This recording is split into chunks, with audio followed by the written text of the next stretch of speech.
Hi folks, my name is Andrew Hunter, or Andy, as lots of people call me. I'm here at Elia Gallery, 1165 Cannon Street East in Hamilton.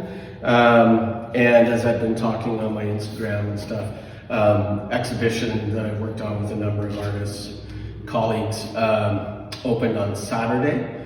And what I thought I would do today, the show's called Two Stacks, is do a walkthrough.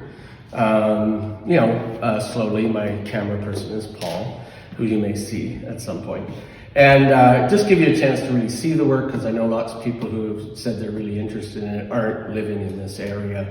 And also the artists, amazing group of artists, but they're also spread out all over the place. So what I'm going to do is, while I'm sort of reading the wall texts that I wrote, which are all written to Sophia Burthen, who's the inspiration for the project, Paul's gonna, show you the work, do some close-up.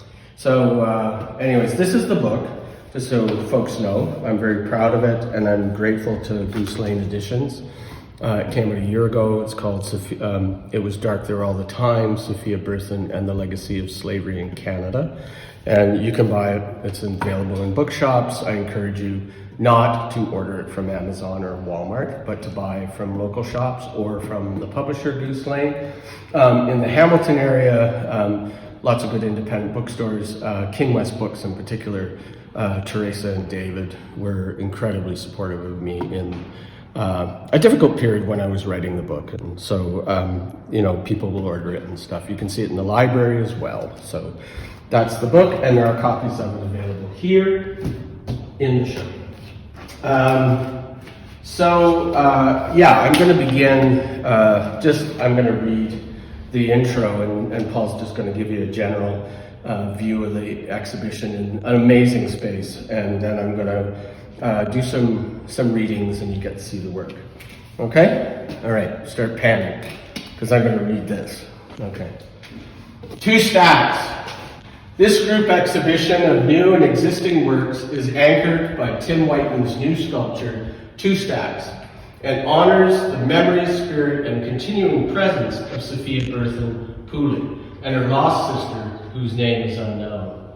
Facilitated by Hamilton-based author-artist Andrew Hunter, that's me, author of It Was Dark There All the Time. The exhibition features works by Syrus Marcus Ware, Kosisochukwu Nnebe, Camal, Pirbhai, and Camille Turner, Anique Jordan, Ebti Nabag, with Reighen Grineage, C.S. Giscombe, Jeff Thomas, Shelley, Niro, and Chantal Gibson.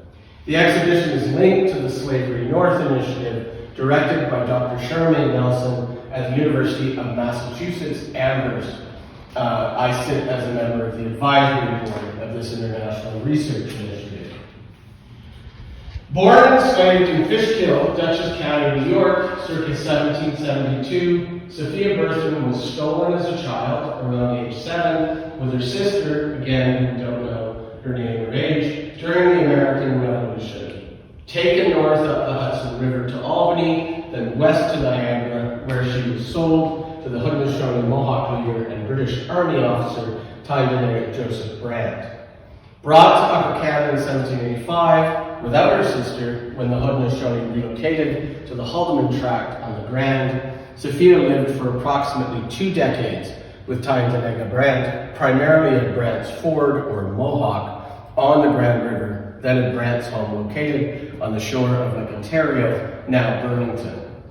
Around the time of Brant's death in 1807, Sophia was sold to the affluent English settlers Samuel and Margaret Hatt of Ancaster Township / Dundas, Upper Canada, with whom she lived until the end of the War of 1812, when she took her freedom around 1815. She would go on to reside in a short-lived, predominantly black community in the Queensbush, Canada West, now in southwestern Ontario, where she would be interviewed by the Boston writer Benjamin Drew in 1855. Sophia's interview under her married name, Sophia Pooley, was published in Drew's book, A North Side View of Slavery, The Refugee, Boston, 1856. Sophia Burthen's interview is the only known first-person account of an individual held and enslaved in Canada, As in New York and New England and many northern states, the existence of slavery in Canada remains largely unacknowledged and is rarely taught, even though the system of chattel slavery was foundational to the British Empire, the Industrial Revolution, colonial expansion, and the indigenous displacements and genocide. My book, It Was Dark There All the Time, presents a complex, multifaceted, and layered narrative informed by Sophia's life. Like this exhibition, the book was developed in dialogue with a number of significant Black and Indigenous scholars, writers, and artists. The Two Stacks project represents a continuation of this dialogue and emphasizes the legacies of slavery in Canada. So we're going to start, I'm going to walk over here and just read a short panel related to some of the work I was doing while I wrote the book. And then I'm going to talk about the artist, starting with Tim Whiten. Some of you might be familiar with this sign project I did. I guess it's 2-3 years ago. And what I did was I put up signs. This is the only one I still have left, badly damaged because it was vandalized and thrown in the ditch. I put signs at the entrance to Dundas. So the official city signs that said, welcome to Dundas, had another sign on it that was like home of this hockey team. And I always was troubled by who decided that they should be honored, right? And I had lived in Dundas at one time. So I decided to have these signs that said Dundas, that Sophia Burthen Pooley had lived there. So this was a gesture I did on Canada Day, like 3 years ago. And it ended up like spiraling into over 100 signs, bigger, more elaborate. I also included quotes from important writers talking about the erasures of history and the need to acknowledge your history. It resulted in me being fined by the city over $3,000, which I have no intention of paying because they've never adequately explained why, during a period when the city was officially not fining people for putting up signs on public land, they chose to fine me repeatedly. So in the exhibition, I've included those. It also includes one of the versions of I renamed Hat Street Sophia Burthen Way, and that was what those signs were. I would get, as I tell people, lots of kind of aggressive, people scrawling on them, people painting them out, but also notes like the one that is here. This was something somebody put up on one of the banners. The bench in the show is something I had for a very long time. It was actually made in 1830 in Wellington County, which is where Sophia spent the last decades of her life. So I had cleaned it up a little bit, and then I carved in and dedicated it to her, SBP. The image on the very uncomfortable seat is actually based on a Scottish artist's sketch of boats on the Hudson River, which Sophia would have called the North River. So in her interview, she says, that her and her sister were stolen from her parents who were enslaved, taken down to the landing, placed in a boat, and this is what the boat would have looked like, because this is from the same time period. They were blindfolded, kept in the hole, and then taken upriver to Albany, and then traveled by land to where she was sold, but her sister, we have no idea what happened to time the native brand. And so the title of the book, It Was Dark There All the Time, comes from her interview. She says, placed in the hole, sailed upriver, blindfolded. I know not for how long, it was dark there all the time. So this anchors the project. And so I'm going to read a short piece, and this is called On Whiteness. Because in the process of doing this project, rightfully, lots of conversations, discussion, critical reflection by people on what it means for somebody like myself, a person of whiteness, to do this work. And I appreciate all of the informed, respectful, critical feedback I've received. I haven't appreciated the aggressive kind of criticism that isn't actually based on what I'm doing or on reading the book, or in particular, one of the things that's upset me is accusations of tokenism, that my work is just about tokenism, because the main reason that upsets me is it's an insult to all of the artists, writers, people, scholars who've endorsed the work I do but also still work with me. It suggests that these folks are so naive they don't realize, they think they're being taken advantage of. That really upsets me. I'm very serious about the work. I know my stuff. I don't do it in isolation, I do it in conversation and dialogue. So in the book, I wrote a long chapter at the beginning called On Whiteness, and this is like a kind of a condensed and slightly updated from that. And it's in the gallery. On whiteness. Is it that by its indefiniteness, it shadows forth the heartless voids and immensities of the universe, and thus stabs us from behind with the thought of annihilation when beholding the white depths of the Milky Way? Or is it that as an essence, whiteness is not so much a color as the visible absence of color, and at the same time the concrete of all colors? Is it for these reasons that there is such a dumb blankness, full of meaning in a wild landscape of snows, a colorless all-color of atheism from which we shrink? And those are the words of Ishmael from Herman Melville's Moby Dick or The Whale, published in 1851, the same year that Sophia first appears in the census for Peel County as Sophia Pooley. I am a queer person of whiteness. I realize that many IPOC persons do not need to hear more words from whiteness, particularly words shaped by the life of a black woman who lived enslaved in Canada that draw on the writings and cultural expressions of IPOC voices. I know that there will also be people of whiteness who don't want to hear the critique of whiteness that runs throughout this story. To IPOC individuals and communities, I hope that you will take up this narrative and come to see it as a valuable contribution. To people of whiteness, particularly Canadians, you need to confront Sophia Burthen Pooley's experience, or any experience that discomforts us in trying to get beyond feel-good narratives of our histories. We are implicated, we cannot continue in innocence or feign ignorance of a damning legacy that we continue to benefit from and defines our place in the world. We need to accept a past that has been shaped and that we continue to reshape in the present. As the writer James Baldwin cautions, an invented past can never be used. It cracks and crumbles under the pressures of life like clay in a season of drought. So we're going to look at the work now in the show. And before I do, just people can reach out to me anytime. I am happy to have difficult conversations. I take criticism, thoughtful, critical criticism. I went to art college, so I know in the 80s, so I know what that's about. But I will not respond to misinformed attacks or personal attacks anymore. I have in the past, and it's exhausting.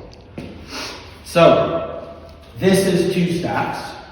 It is an amazing work by the artist Tim Whiten. Tim and I have known each other a long time. Several years ago, Tim read the book before it was published, was really supportive of it, and wanted to make a work for Sophia. And that has evolved over the years into different ideas, and then this piece here, which is here in the show. And so it's the centerpiece, and it's also the work that gives the show its title. So I'm going to read from the text that's on the wall. And these are written as letters to Sophia. In the book, I write to Sophia often. I never try to write in her voice. I try to acknowledge through how I write that she's a presence, but she's still out there. But I don't write for her. In her voice. Dear Sophia, I carry a work of Tim Whiten's on my body, a rose tattooed in blue ink on the back of my neck. It is a gift from Tim, my colleague, spiritual mentor, and friend, meant to mark a pressure point to relieve my regular periods of depression. Pressing on the back of my neck is a reminder of Tim's presence in my life. Tim was born in Inkster, Michigan, a segregated community built by Henry Ford to house black workers and their families. Tim's parents had migrated north out of the Jim Crow South, like so many thousands of their fellow black citizens. Tim's father worked for Ford, while his mother worked her way up to a manager in one of the large Detroit hospitals. My mother, Tim tells me, was a seer. Tim served in Vietnam, came home, got an MFA in Oregon, and was one of the first arts faculty hired at the newly opened York University in Toronto. Over the decades, Tim had taught many people who would go on to have significant careers in art and culture. Tim's work is defined by profound spiritual practice. His works are not illustrations of the spiritual, but the embodiment of his core spiritual philosophical values. Tim read It Was Dark There All the Time long before it was published, following which I asked him if he'd consider making a work for you. It took 3 years for the idea to develop. The result is 2 stacks. A reliquary of cast glass incorporating 2 roses, one for you and one for your sister. It contains 2 antique plates of stacked pancakes made of pulp paper stained with black walnut ink that I produced from nuts I collected where you once hunted deer with tie-ins to Joseph Brand and his children at the outlet in Dundas. The sculpture rests on a table of black walnut I made from timber harvested along the Grand River. These pancakes lack any nutritional value, and they are offered as a reminder of all that was promised to the enslaved at the time of abolition and emancipation, that was an empty promise of sustenance and the foundation to not only survive, but to thrive. Slave owners in the British Empire and the United States were compensated for their, quote, loss of property when enslaved people were granted their freedom. But there was no compensation for the formerly enslaved, just decades of oppression and barriers to survival. Reparations. Oh, I lost a page. There. To survival. Reparations are long overdue. The wealth gap is monumental, both in Canada and the United States. Black citizens, like Indigenous people, are staggeringly overrepresented in the prison system, while whiteness continues to complain that equity programs are unfair, even going so far as to say they are racist against white people. I keep returning to something Reighen Grineage wondered. What would freedom have even meant to Sophia in a place where so much was denied her?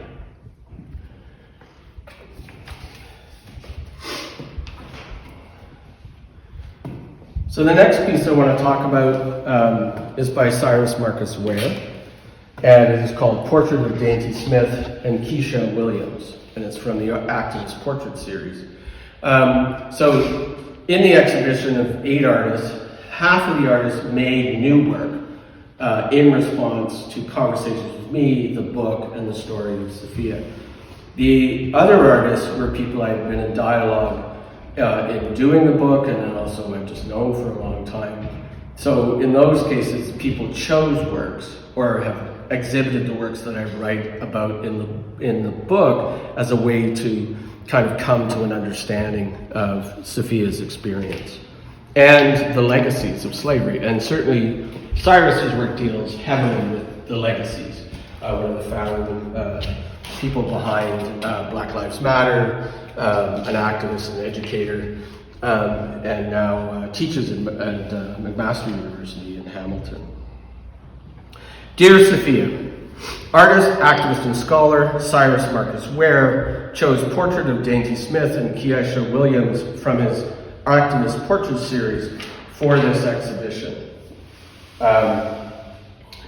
In this ongoing series, Syrus has, quote, been drawing Black, queer, and trans activists making these giant acts of love, end quote.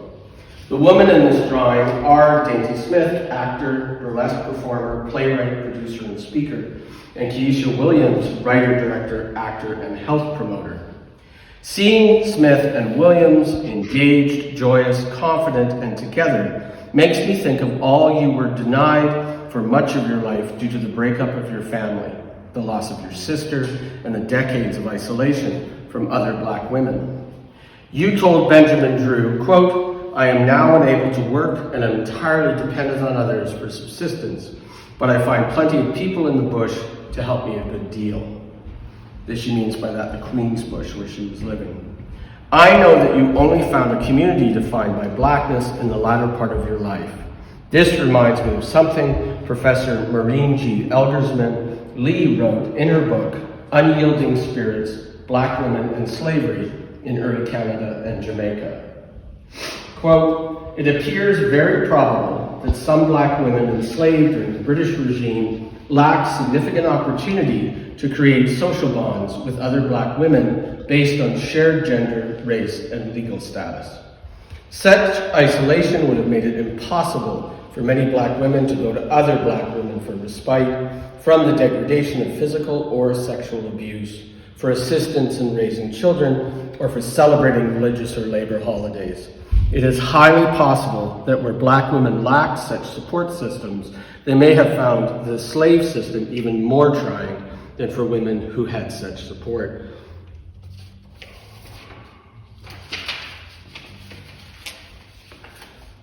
I was saying earlier, I've been part of this research community founded by Dr. Charmaine Nelson, who I've known for a number of years before she was at McGill, and then was briefly at NASCAD, Nova Scotia College of Art and Design, where she established the Institute for the Study of Canadian Slavery, and I was on the advisory board for that. Canada Research Chair position for Charmaine. Charmaine quit and gave up that, which nobody gives up a Canada Research Chair unless it's pretty serious, because of institutional racism at NASCAD. And fortunately, she's been able to move her work to the University of Massachusetts at Amherst and reestablished what is called Slavery North, which draws in scholars all across the Northern Hemisphere who are looking at histories of slavery, whether it's in Norway or Canada or the northeastern United States, Sweden. So I am deeply honored that Charmaine has drawn me into that group. I've learned a great deal from the other artists and scholars doing that work. So the next piece over here is by Anique Jordan. This work is called Inheritance, a Threat, a Haunting. Anique Jordan is a Nigerian-Canadian visual artist based in Montreal. While she produces work in a variety of media, it was through her photography that I first got to know her, particularly her imagery dealing with the black body, often fragmented, and the power dynamics of the gaze.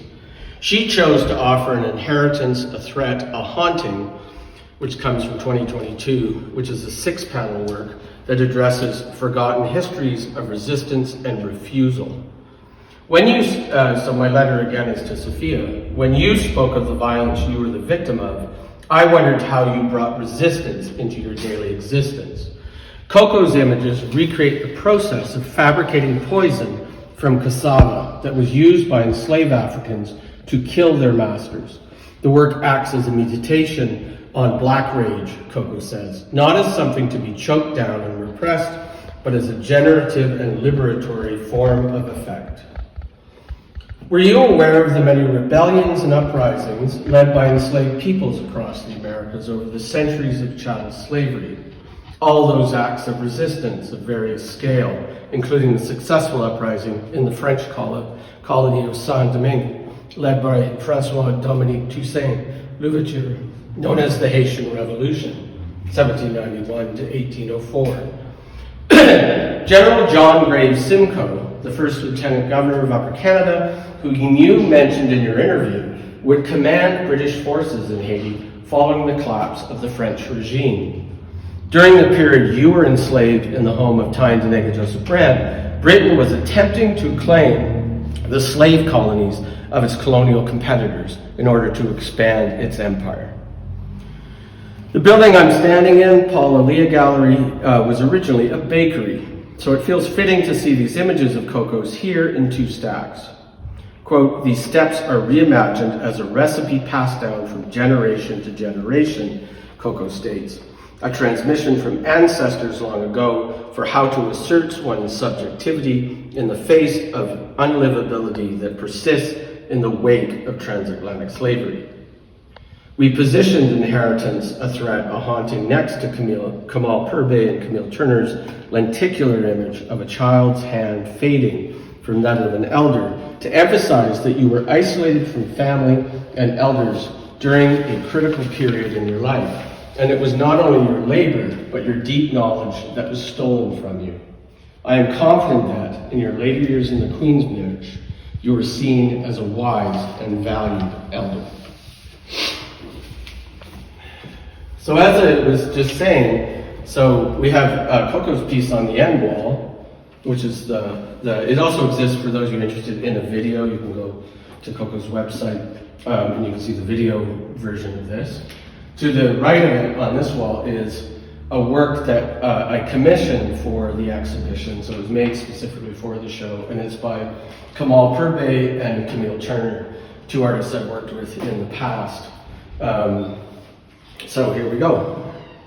Dear Sophia, I had the privilege of working with Camal Pirbhai, who's based in Toronto, and Camille Turner, now based in Los Angeles, when they produced Wanted, a series of imagined contemporary fashion images that, quote, repurpose authentic 18th century fugitive slave ads printed in Canada, which featured a detailed descriptions of the clothing worn by people who had resisted enslavement by stealthily running away. Anique Jordan and I commissioned Wanted as part of Every Now Then, Reframing Nationhood, the last exhibition I curated before quitting the Art Gallery of Ontario. And in the panel, I say, here's an example of one. Oh, there's an example of one of the works here from the Wanted series.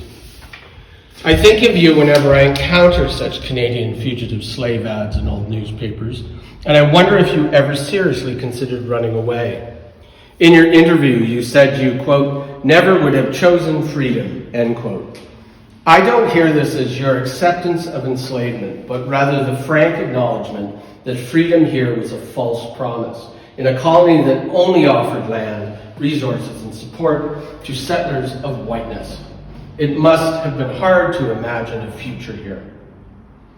You say that you were stolen from your enslaved parents, Dinah and Oliver Burthen, with your sister. Was she older or younger than you? She could have been your twin. This new work by Camal and Camille conjures both the vanishing of your sister and the definitive break from your kin. I cannot find your sister, nor your parents. However, thanks to a series of 18th century fugitive slave ads published in New York, I have been able to reveal who held your family enslaved in the Hudson Valley. One Joseph Harris of Fishkill, Dutchess County, New York.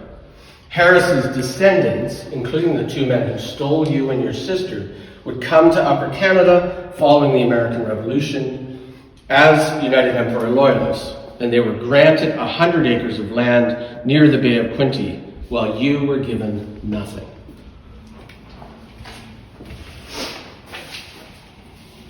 So I mentioned Anique Jordan. Anique is in this exhibition as an artist, Anique has been an amazing friend and mentor since we first met at the AGO, and is currently based in Rhode Island. This work, Salt, is from 2015, so this is a work that she chose to incorporate into the exhibition. Dear Sophia, I first met Anique Jordan, currently based in Providence, Rhode Island, in 2015 when she exhibited 6th Company Battalion series in the Community Gallery, situated in the basement of the Art Gallery of Ontario.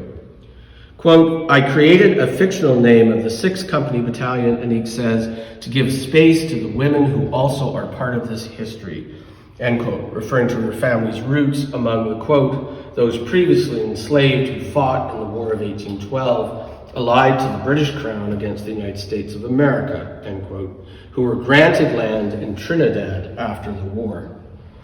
The models in the images are her mother and aunties, and so I'm talking about this piece here, which is reproduced. So this is her mom and her two aunties.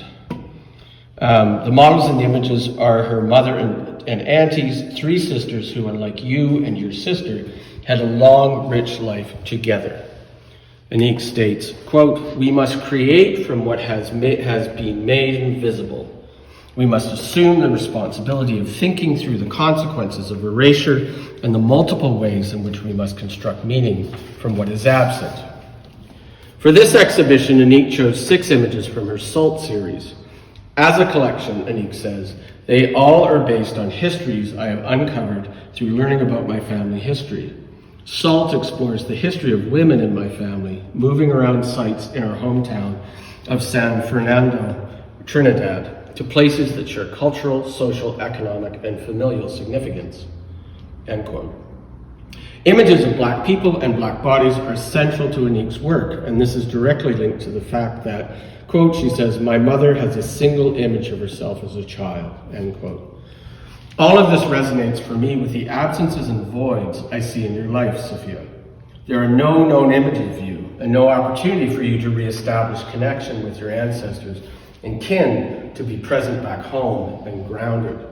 What you remembered and shared with Benjamin Drew in 1855 remains a remarkable and unique record, the only known first-person account of someone enslaved in Canada. It is such a generous gift passed forward, and like all gifts, your words imply a debt owed by the receiver. Your gift demands accountability.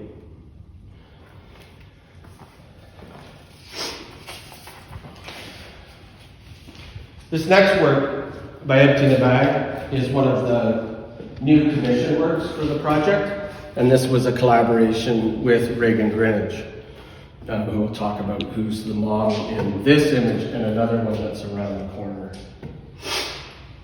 Dear Sophia, Anique Jordan introduced me to Ebti Nabag last autumn when I was looking for an artist to produce portraits of my colleague and friend Reighen Grineage, who accompanied me on a number of journeys while research and writing It Was Dark There All the Time. Ebti focuses, quote, on telling stories of people and communities who are underrepresented, end quote. Born in Sudan, Ebti also creates work that continues to keep her connected with her home country and the people and culture of Sudan. The source photographs of the 2 images presented here were produced by Ebti at Dresden, Ontario on the Sydenham River, near the site of the former Dawn settlement, founded by the Reverend Josiah Henson. Reighen and her 6 siblings are part of a family that has been in Canada for 8 generations, having arrived out of slavery via Ohio with Henson in the mid-19th century. Reighen is currently based in British Columbia, where she is engaged in Indigenous language restoration programs. Ebti has imagined you, Sophia, embodied by Reighen, creating a hybrid presence that I see as Sophia Reighen. In the large formal portrait, you look away, up and into the future with weight and confidence, avoiding the gaze of the viewer. I feel that while I am coming closer to your continuing presence, I have not, nor may I ever, directly encounter you. While you meet my gaze through Reighen in Ebti's smaller image, you are multiplied, a spectral manifestation, unstable and in motion. Engaging with you is an endless journey of fleeting encounters, of beginning again. I'm going to read a quote referring to the work of James Baldwin from Eddie Glover Jr. James Baldwin is probably the most important writer influencing me in the work that I do. And that's because not just he's such a brilliant writer, but he spoke to and wrote to whiteness and made demands and challenged whiteness. And I feel like much of my work is a response to the calling out by James Baldwin. This is a quote from a book called Begin Again.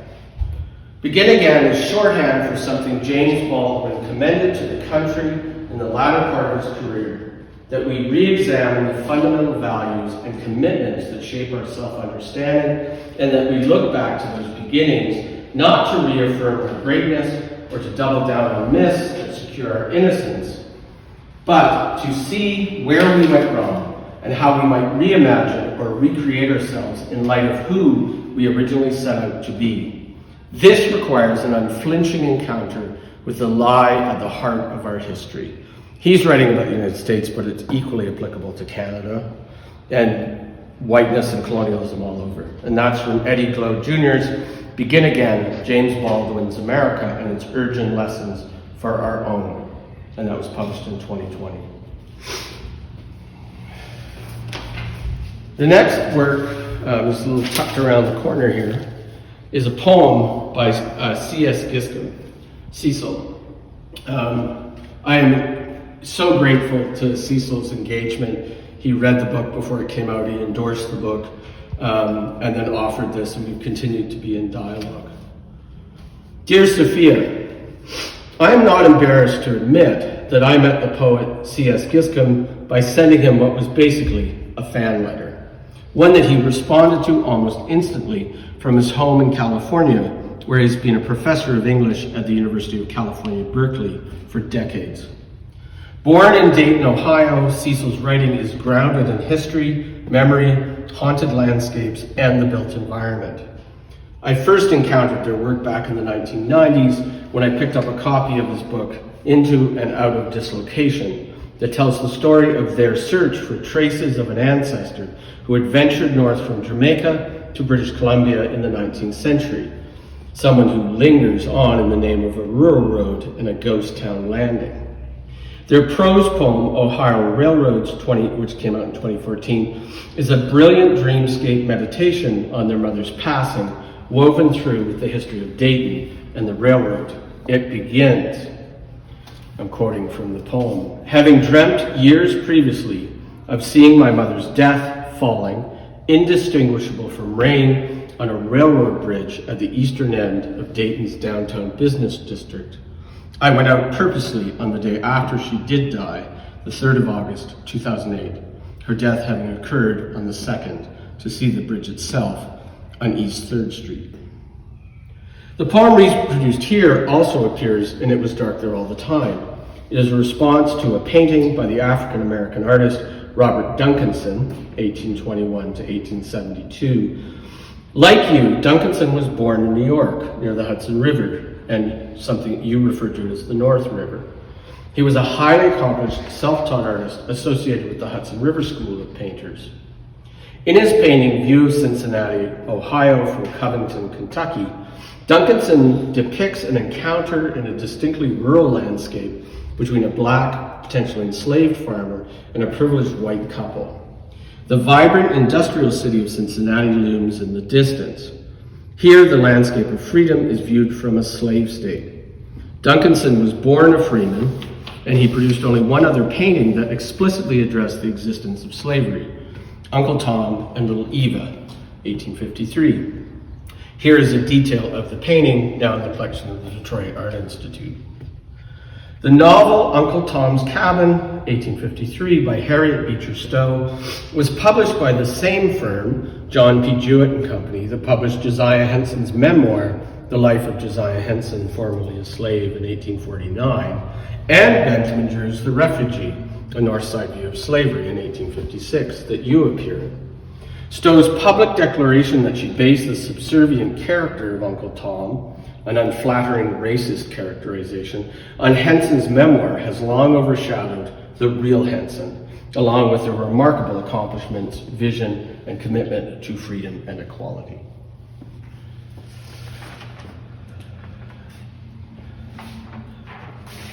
Okay, hang on a second.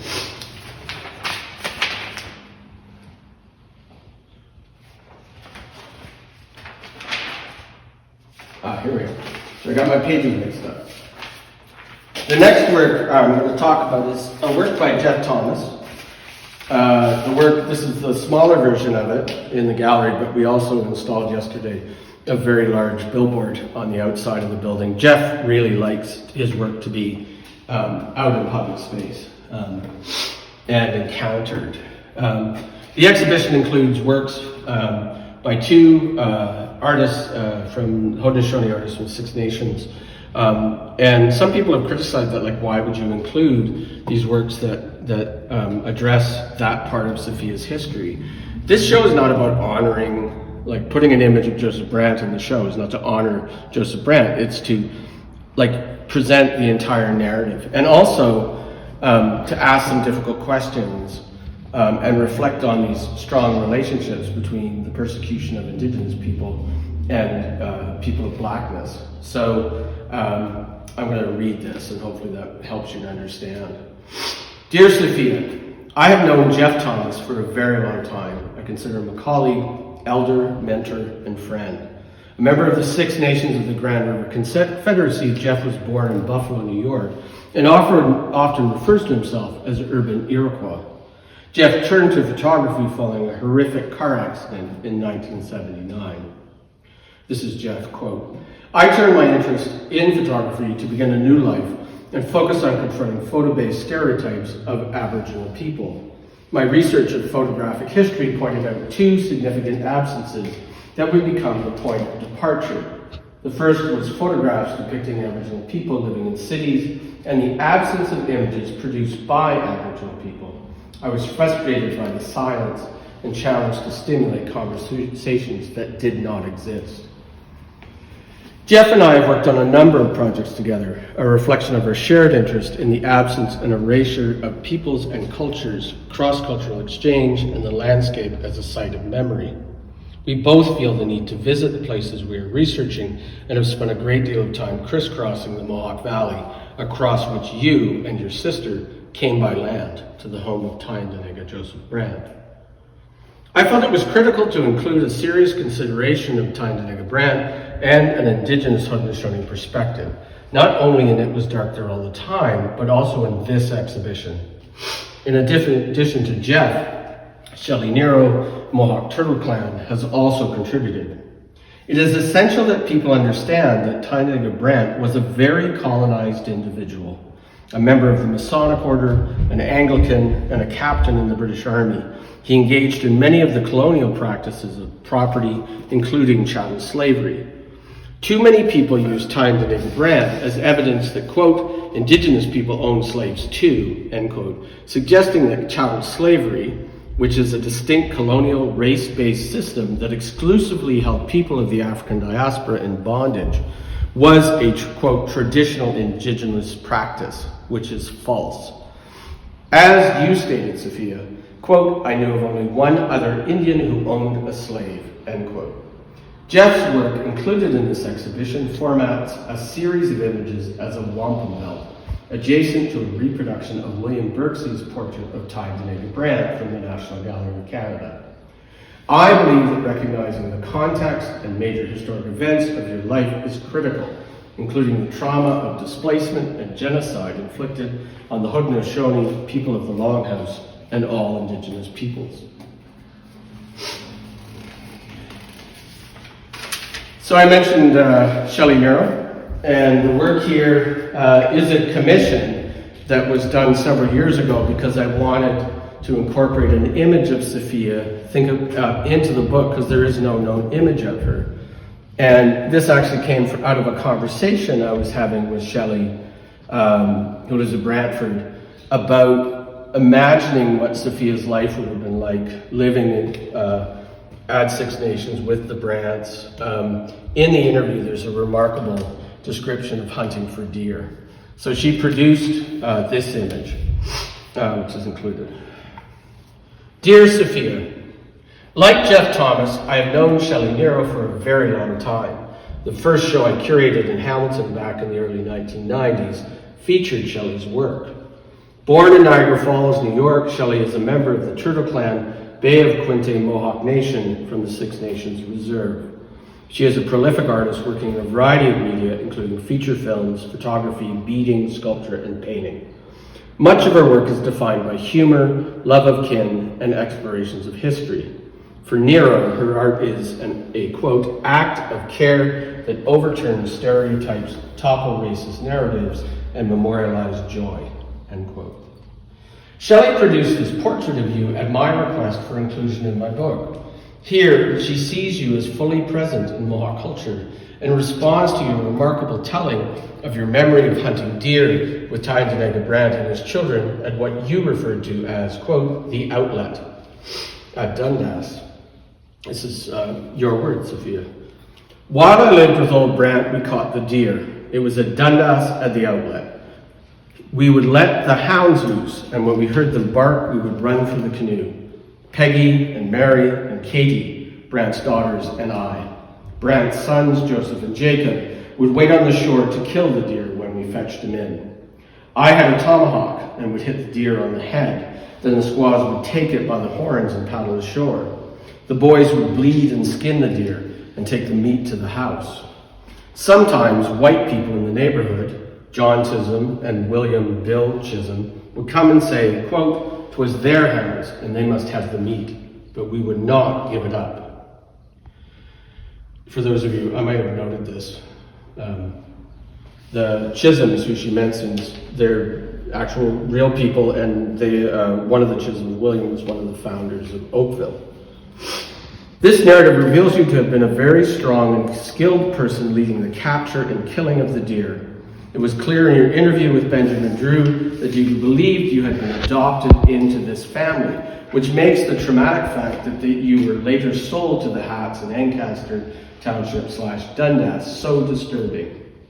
People here need to remember that you were, like most enslaved people in the northern United States and Canada, profoundly knowledgeable. You know how to survive here, hunting, foraging, and farming. You know how to manage a house and care for children and the elderly. Because the people who held your family enslaved in Fishkill were from the Netherlands, you were likely fluent in Dutch, in addition to English and Mohawk. The Hats could not have survived here without your wisdom, but it was they who were granted free land and the privilege to access extensive resources and to hold public positions of power, all of the things you were denied. I believe you stated that, quote, "I would not have chosen freedom," end quote, because freedom here was an empty promise that came with no support or justice. This is the empty promise of abolition emancipation that Tim Whiten's Two Stacks points to.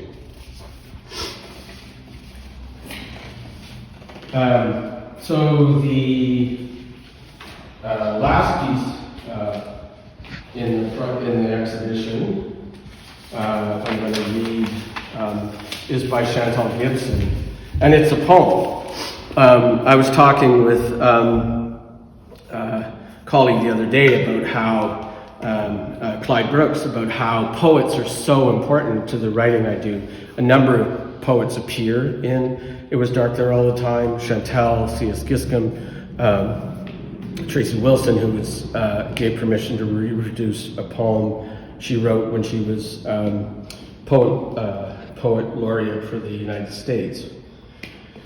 Chantal is a remarkable person. And so, dear Sophia, I will forever be grateful to artist, educator, and poet Chantal Gibson for their generosity, mentorship, and support in the writing of It Was Dark There All the Time. Currently based in Vancouver, British Columbia, where she teaches at Simon Fraser University, Chantal combines poetry and visual art, confronting colonialism, racism, and cultural erasure in works that emphasize and imagine the voices of all those Indigenous, Black, people of color, quote, silenced in the spaces and emissions left by cultural and institutional erasure, end quote. Chantal read the first draft of my book. Her feedback was significant. She encouraged me to push harder, stating that, quote, "This work is hard and it should be hard for you," end quote. Her most recent book of poetry is Withholding. Came out in 2022. Withholding is a collection of genre-blurring poems that examines the representation and reproduction of Blackness across communication, media, and popular culture. Together, text and image call up a nightmarish and seemingly insatiable buzzing, clicking, scrolling, sharing appetite for a daily diet of Black suffering. That comes from Caitlin Press, the publisher. Chantal's previous book, How She Read, is included here, and it contains the poem Veronica, a poem she agreed to have reproduced, and It Was Dark There All the Time. I'll open the book, you'll see. There it is. So I'm going to be talking about that painting. Okay. In Veronica, Chantal imagines what it must be like for the model, left unnamed on the label, even though they were a well-known figure in and around the Toronto art scene, and often modeled for artists and students, to be inserted into what remains an overwhelming display of predominantly masculine whiteness, typified by Lauren S. Harris and the Group of Seven. So this is in the Archive of Ontario. For me, having tried to work in institutions and encourage collaboration and fundamental change, Veronica speaks to the weakness of inclusion programs of what are at heart colonial institutions that believe they can include those they have historically marginalized while refusing to radically alter their toxic methodologies and values. This feels like a microcosm of Canadian society, a society shaped by myths of multiculturalism and inclusion that continues to embrace colonial models, ignore racism, and coddle nationalists. There will never be systemic change unless those who have been leading step down and give up, not just make space. Museums, galleries, and educational institutions are defined by their colonial wiring. I am not convinced they are capable of decolonizing when their core values are simply tweaked. As political philosopher Frantz Fanon clearly articulates in The Wretched of the Earth, which was published the year I was born, 1963, quote, decolonization is quite simply the substitution of one species of mankind by another. The substitution is absolute, total, and seamless, end quote. So the colonizer must be removed. This is what I stated, and it was dark there all the time. It is absurd to believe that those holding power truly want to see such fundamental change. Too often, the talk of freedom and emancipation, articulated in Sophia's time, masked anti-black racism. Today, the talk of decolonization, voiced by those content to ignore the dominance of whiteness and those who live contentedly in whiteness, simply masks the fear of losing power. Fanon describes colonial institutions, and he's referring to the military, police, schools, churches, cultural organizations, as, quote, agents of oppression. These institutions cannot also be agents of decolonization and change. Thank you so much.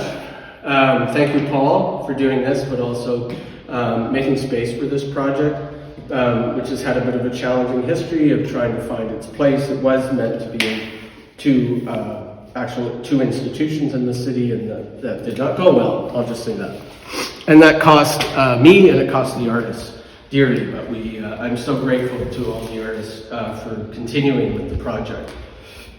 This exhibition is going to travel across Sophia's landscape, so it'll be here till the 26th of March. It'll then go and be on display at the Dundas Museum, a community where Sophia lived enslaved. It'll go to the Guelph Black Heritage Center, and then it'll be in Scarborough at the New Clark Center, and it will be traveling to some other venues as well.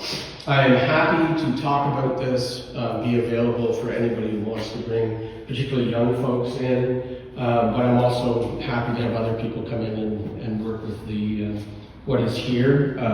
I'm also happy to provide connections to the artists. The important thing for me with this work is it's for Sophia, and in this case, the exhibition is for the artists. So I'm happy to be that connector and then to step back out of the way. So thanks again, Paul, and to all those who have been really supportive, and in particular, the artists. And maybe we'll end up just going outside and looking up with Jeff Thomas's piece. Be well, everyone. We'll close with the flag.